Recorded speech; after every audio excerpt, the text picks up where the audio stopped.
Good morning, everyone. Welcome to BodhiBrew, offering advantage through insight.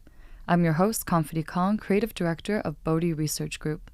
In today's episode, we cover Taming the Tail with our CEO, Dr. Ranjan Bhaduri, and our Managing Director of Investment Research, Pierre-Philippe Sainte-Marie. Together, they will discuss how not only to protect a pension portfolio from the risk of ruin, but also capitalize on market dislocations. Pierre-Philippe, who successfully tamed the tail during 1997 to 98, 2007 to 08, and March 2020 shares his insight on what it takes to execute a successful tail hedging strategy. So, sit back, relax, and enjoy a cup of brew with us.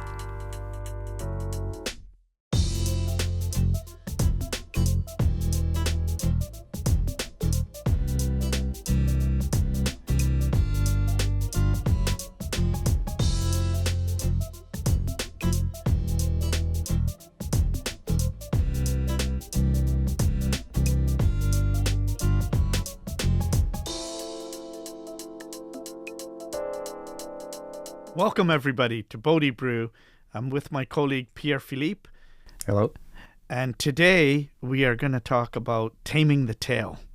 Fortunes are made and lost in extreme events. And this is where portfolio management, tail risk hedging can be an absolute vital component to making a fortune and to preventing the risk of ruin. Pierre-Philippe has made a lot of money in extreme events, trading as a portfolio manager, as a trader, as a portfolio manager, as a CIO in 97, 98, in 07, 08, and in March of 2020. There wasn't a movie made about him, but he did make his bank and make himself like life-changing kind of money during the financial crisis. And this was some of the lessons that he's learned then, and since that time, some insights on tail risk hedging are going to be shared in this podcast. So the first thing I think is important to remember is that things do happen.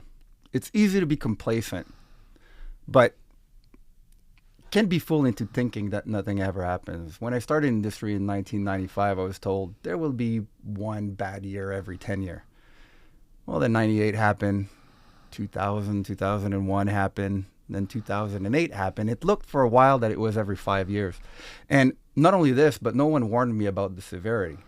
Everyone said, oh, it's going to be a bad year and it's going to come back. Well, it didn't exactly happen like this. So thinking that nothing happened, I think, is the first problem. If you don't believe that trouble can happen, it's very hard to hedge them. And that's something that it's difficult, like just from just being a human being, like you're thinking that, okay, the present, the past, the present is just, the near past is things are going to continue the way that they are. That's right. And it's sort of like the frog that is in water that is heating up, not realizing that it's going to be boiling water. And then it's also in this day and age where we're bombarded with information, left, right, center. It's also a situation where one can sort of just get somewhat paralyzed or dumbfounded by all of this information. Yeah, and that's it. Like, it's easy to get numbed by all the information and to think that, well, it cannot be possibly worse. And that dovetails right into the next point I want to make, which is that our human biases makes us vulnerable to tail. Anchoring makes us naturally inclined to believe in mean reversion. Positivity bias makes us believe that nothing can happen to us, maybe others, but not us. Recency bias makes us believe that the past would repeat itself. And generally, things are just doing all right. So anchoring, like these biases, need to be addressed and need to be thought of when you're thinking about trading. That would be where adaptability and self-control becomes critical. When you're starting to see things slide down, you need to realize, okay, I'm faced with these bias and I need to adapt. Well, we did a podcast in the BodhiBrew series about Darwin's alpha and the importance of adaptability. Like, that is really, the most important trait. And when you speak about behavioral bias, I'm originally trained as a mathematician, and as a mathematician, I'm always trying to, make sure that I'm not falling for behavioral biases. I'm trying to challenge myself. One of the things that is another behavioral bias that's very relevant to tail risk hedging and to extreme events is that human beings were wired in a way from a behavioral finance perspective to underestimate the value of liquidity. And this is something that, as you know, we've done a lot of work in the value of liquidity.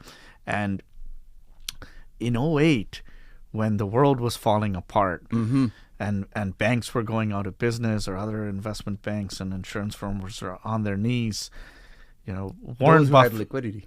Warren Buffett, exactly. Warren Buffett, George Soros, they made their fortunes made them even more fortunes. That's right. And it was because they were buyers at that time. They could say, they could cherry pick. I'll take one of those. I'll take this. These are my terms. And they had liquidity at a time where in this flight to quality, it was absolutely, critical.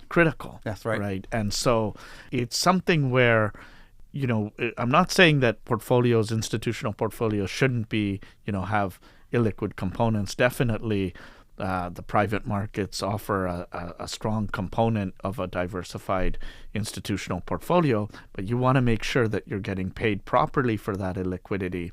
And then you want to make sure that you have liquidity to not only meet your, to avoid the asset liability mismatch, but to be able to take advantage of these kinds of dislocations, major dislocations. That's right. The third concept I want to bring is that everyone has a plan until they get punched in the face, except for those who don't have a plan. Then it's a lot worse. So it's important to start combat training before a crisis happens. Build contingency plans. Do war games. Find points of failure and use that knowledge to your advantage. Read the contracts, of course. A lot of people just make assumptions about their contract. They don't read the fine prints. Understand the instruments and the underlying processes that drive those contracts. Don't blindly execute. And finally, I think this is an important one. Model often and, model early. Don't wait for things to happen. Don't wait for a crisis to happen to start looking at models. Well, there's a quote by General Patton that says it's not a calculated risk if there wasn't a calculation. Yeah, that's a great quote. And it is absolutely true that nobody knows what's the next crisis going to be. Like we just know it's not going to be the previous one in some sense. But if you have advanced quantitative and qualitative techniques that are, looking at scenario analysis and stress testing, and of course our colleague Günter Meissner has written a whole book on correlation risk modeling, and you can wind up being better prepared for these outliers. Like you might not know what is going to cause it, and you still, that doesn't prevent you from wanting to think about what is going to cause a major problem or vulnerability potentially to your portfolio. That our colleague Niall Whelan introduced us to the concept of reverse stress testing, which I call the Jeopardy, and which we actually have a BodhiBrew episode on that where Niall speaks about stress testing and scenario analysis, and it's really saying, okay, if the portfolio experiences X amount of loss, what are the potential scenarios that could cause X amount of loss? So that's why I call it Jeopardy. I remember, this is going back to 2002, when I was working with George Main and Warren Wright, and it was a $4.5 billion market neutral fund of hedge funds, Portable Alpha. And one day at lunch, George came in and he had brought a box of dominoes, and he said, okay, he emptied the dominoes on the table, and then he asked me and another analyst, saying, okay, such and such hedge fund, if they blow up, put this other domino, let's look at these different risks and try to place the dominoes accordingly, and which ones are independent, like sort of not going to get affected if a domino falls. That's interesting. And it was just purely qualitative. Yeah, that's great. Right? But it still stuck with me so many years later, almost 25 years later. And it's just because that is the constant way of wanting to think about, these these extreme risks, right? And so in tail risk hedging, one doesn't know what is going to, what is that scenario going to be. But if you are invoking, better quantitative and qualitative techniques, you will be better prepared. And this, whether it's correlation risk modeling, stress testing, scenario analysis, invoking some, advanced mathematics like Varadhan's extreme value theory, there are methodologies that can make you better prepared. So the fourth insight I would like to bring is to expand your trading universe, your investment universe early. To me, trading tools, securities are weapons. You don't want to wait for a storm to hit to open trading lines. No one will want to open a trading line when there's trouble. So it's not time to ask what's a mortgage bond when they start defaulting, or what's a credit default swap when the credit market start blowing up. Familiarize yourself with a broad investment universe early, and familiarize yourself with the investment universe in a deep way. Understand really deeply what securities are and how they work. That would be the fourth concept. The fifth concept is to adapt your investment process to allow for risk mitigation overlay. I don't want to get into technical details because every investment process is a little bit different, but if you have an investment process that is very rigid, you should probably be conscious that it could create problems in times of risk. This is also goes back to why, the Mike Tyson quote that you gave, or the variation of the Mike Tyson quote about, having a plan. Until you get punched in the face, that's right. You don't have a plan, yeah, the worst time to be trying to navigate the markets and the portfolio and making portfolio decisions is during that turbulent time. But this said, you need to have a plan that is adaptable. You need to have a plan. You need to understand punch combination, and understand that you might get punched back, and have something that you can adapt. That would be where we'd adapt the analogy. None of us have that crystal ball. So if you do not have the flexibility within the system to be, making some adjustments and adapting to the situation, then it's going to be more trouble. You're going to like the sixth insight. Sixth insight is governance is key. Yes. Without a full organizational backing, tail risk hedging will at maximum is going to be localized and will likely not be effective. It goes from the board of director down. I think that, this is something we saw. We at Bodhi Research Group, we actually did a tail risk hedge study, and in that we interviewed numerous pension plans and learned about, their ways of going about tail risk hedging. And it's, the education and the culture within the organization is critical. Because if you are doing something that's just a pure cost, right? And it's just a cost, and then, it will get questioned. There will be fatigue in that over the medium run and long run, and there will be almost perhaps even a resentment against it. Because that's right. Everybody is working hard, right? Within the organization, there's a fiduciary duty. People are trying their best. There's always finite resources, even if you're talking about a very large organization. And it can be where, okay, I could use this software, or I could use one more analyst. That's right. And then all of a sudden, okay, there's not budget for this, but then you're seeing that there's some kind of bleed with regards to a hedge, and you say, well, I love it. Can't we just turn off the hedge for a quarter? That's right. I love it because it dovetails right into the seventh insight, which is that tail risk hedging cannot be a cost center and should not be viewed as one. Exactly. So now you're going from governance to cost center, and that's pretty critical, right? It needs to serve from the beginning two purposes. The first purpose is to avoid making a loss. As Warren Buffett famously stated, the first rule of investment is not to lose money. Yeah. And the second purpose is to position yourself in order to buy cheap asset when they arrive, right? So you're talking about how tail risk hedging cannot be viewed as a cost center, and I think that's pretty critical. Let's just like dive into this just a little bit Absolutely. more, because this is where, I think that there's a misconception, or perhaps, some groups that are not, utilizing, and I'm not going to mention the group by name, even though it was public information, but a very good pension that had very good people got into trouble because they pulled a tail risk hedge at the worst possible time.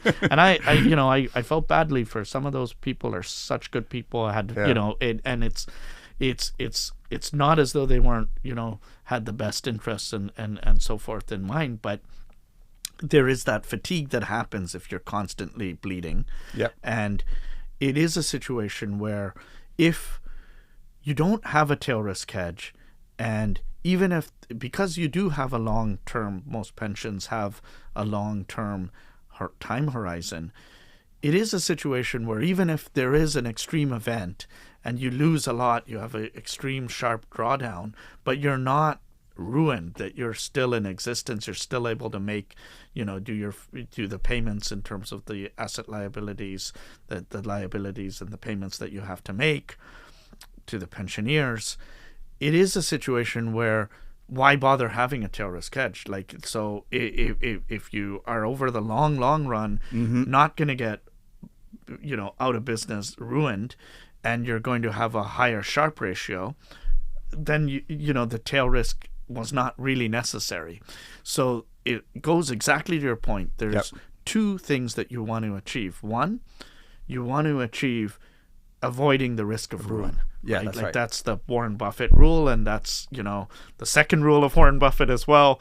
And it's the most important thing, and it's absolutely critical, right? And that's something that will always resonate with a board member, that from a governance perspective, you want to be making sure that you're mitigating that possibility of the risk of ruin. Now, the second thing is that you are in the long game, right? Yeah. And this is where you can take advantage, because we saw, as we mentioned, 2008, Buffett and Soros, and this is not unique to 2008. This is a situation where, when there is a flight to quality, when these extreme crisis events happen, if you are positioned in a power of liquidity, you can really take advantage. That's and right. make, if you're not already overextended, Yes. then you can go on the offense. And so that goes into all sorts of other components, asset allocation, right. and so forth. But we had done some work in terms of just a general framework of 4 sleeves, and I know that there's more insights. We'll be bringing to that. Right. We'll be getting to this. But one of these sleeves is the cash reserve. That's right. Right, and if you have that cash reserve, then it is a situation where you can take advantage of these situations, and it is a situation where you can view it as this cash reserve is over the long run. So it's almost like you're making a portion of your illiquid liquid. Yeah. Right? Like you're viewing this as a long-term investment as opposed to, a quarterly kind of investment. Okay, but we will get back to that later, but why don't you continue with some of these insight Yes. I'd like to bring here is that absolute return strategies and tail risk hedging strategies are cousins. They're not the same, but they're similar. And here's the critical distinction. Tail risk hedge is expected to gain with chaos. So the way I see it is that beta strategies are fragile. Absolute return strategies are robust, meaning fragile. When the markets start going down, beta strategies are going to go down. Absolute return strategies are robust. They will perform well, but they will not necessarily gain from chaos, while tail risk hedging strategies are anti-fragile. They gain with chaos. They're expected to make more money from chaos. And there's often confusion between absolute return strategies and tail risk hedging strategies. And I think this is where the critical distinction is. It is true, and this is something else like that goes to, for pensions and institutional investors that are, and this can apply to single family offices as well. Like I know that we're mentioning pensions, but really a lot of these principles are applicable to single family office portfolios as well. It is a situation where, you want to define what is the purpose of the absolute return portfolio or the hedge fund portfolio. Is it, too often it can get muddled. Oh, the hedge fund That's right. underperformed the S&P. Well, it wasn't really supposed to compete against the S&P, and or the S&P went down and the hedge funds didn't go up. That's right. And that's also not like, goes again to correlation. Is the purpose of the absolute return portfolio usually, the way that you articulated it now, it's zero correlation, No correlation, with the beta, with the markets, right? And with the tail risk hedging, it's a negative correlation, and increasingly negative correlation towards -1 if you can. That's right. Get And there. this is the thing, like, it should be scaling up as market gets bad, and then scaling back down as the market get up, and hopefully capturing some of that upside too. Exactly. So that's where the difficulty. That's huge, that's where right? The, Like that's where the that's like difficulty a zero correlation doesn't mean that it's if the markets are up, that this could be up or down. If the markets are down, this could be up or down. Like That's right. it's supposed to be uncorrelated, but uncorrelated doesn't mean negatively correlated. And to give you a little bit of an idea of how I'm thinking about how to achieve this, how can we get a portfolio that's increasingly negatively correlated, but then bring back correlation to positive when market goes up, is that I like to use the Bayesian approach. Using prior to infer posterior. Tails are extremely unlikely by definition, but we need to think about what if. We need to run thought experiments. In 2007, few believed that the market could get off, and even fewer believe how bad it could get. So we need to get out of our heads that things won't happen. And instead, we need to think about, what are we going to do if they do? And I think that's the critical part. When the markets start going down, if you're thinking, oh, it's going to come back, then from that point on, you're at a disadvantage. Instead, you should be thinking, okay, it's going down. It might go back up. It might go back down. What am I going to do if it keeps going down? What am I going to do if it's coming back up? And be ready for both situation. And using models, quantification, think about what are the most likely possibilities. So Bayesian statistics is super useful in my experience in tail risk hedging. Yeah, I mean, Bayesian statistics, and it's that is something, again, goes to adaptability as well, right? That's right. Because you're taking in new information and then readjusting your models as such. Right, so that's again absolutely critical, and we're sort of seeing. I mean, for the audience, I think that we're throwing a lot of ideas out here, but there's a lot that goes into creating a playbook and a game plan that is going to be effective and help create a durable kind of solution, a robust, rigorous solution. So the 10th concept I'd like to bring is that resilience is built on vigilance and discipline. Don't panic. It's easy to say, but when you're in the middle of a market meltdown, the obvious kind of goes away. During the 2020 crisis, I got COVID on the 12th or the 14th of March. By the end of March, I had trouble breathing. But still, I went back to modeling. I built a pandemic economic model that gave me an idea of what to do. And that allowed me to get long market, even though from a personal standpoint, I thought that was the end of the world. So I think it's very important. Whatever you're doing, you got to separate your intellect from what you're feeling at time physically inside. Can't panic. It's the Michael Jordan flu game, huh? I don't know about that one, but now you're making me curious. I'm going to have to look it up. You played professional basketball, okay. Yeah, no, but I never really listened to basketball. That's fair. I should probably listen more to it. It's fair. This again also dovetails with the governance, right? Mm-hmm. The discipline, the governance. And so it is absolutely critical not to panic. Yep. And so forth. So that's and that's important. The human element is always going to be there. Yeah, and sometimes it works for you and sometimes it works against you. And this is where modeling becomes critical to formalize what you're believing in. 11th concept, keep it simple, but no simpler than that. That is Occam's razor. Why add complexity like hedging when you can just sell your position? However, don't oversimplify. Don't simplify to the point where you're tying yourself up that you can't act or even that you can't see. So you need to be able to get the right gauge between simplicity and complexity. And this brings me to the last concept, which is to diversifying your hedging toolkit. We see 4 sleeves in that toolkit at Bodhi Research: cash, trend following strategies, relative value strategies. No, thank you, Pierre-Philippe. And maybe we'll just dive into this just a little bit more on these 4 sleeves, because this is really where the customization comes in. Yeah. Right. And, the first sleeve about the cash reserve, having cash and cash equivalents, that's, cash is king in these situations.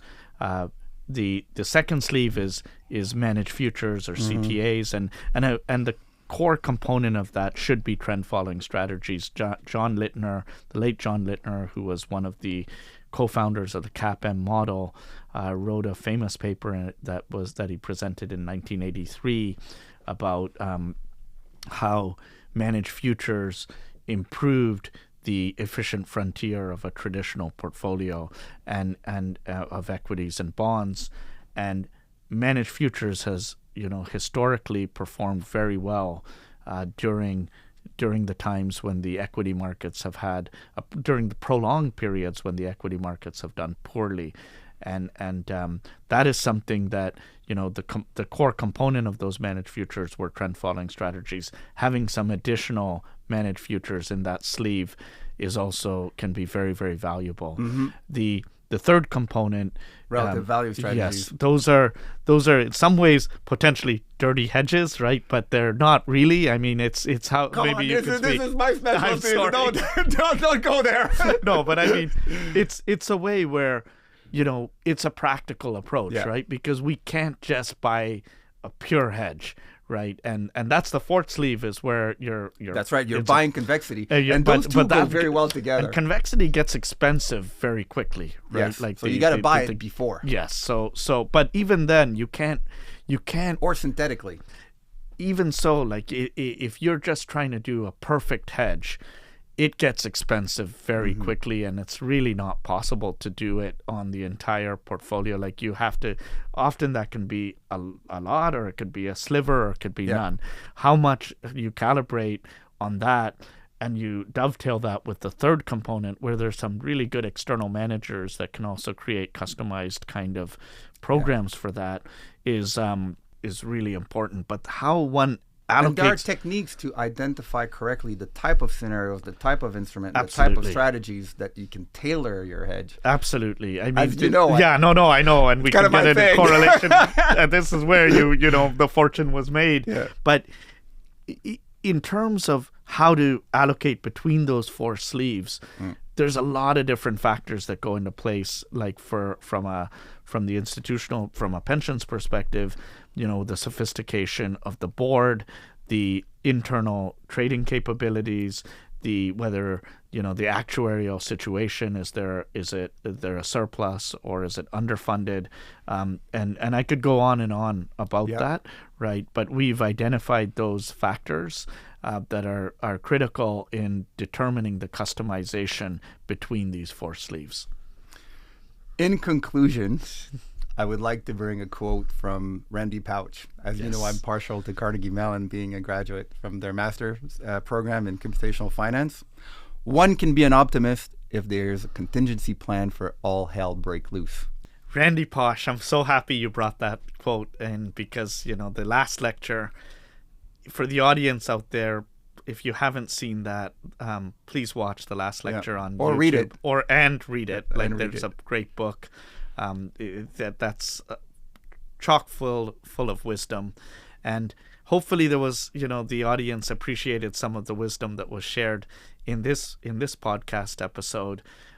Thank you so much, Pierre-Philippe. Thank you, Ranjan. And thank you to the audience for listening to this episode of BodhiBrew, Taming the Tail.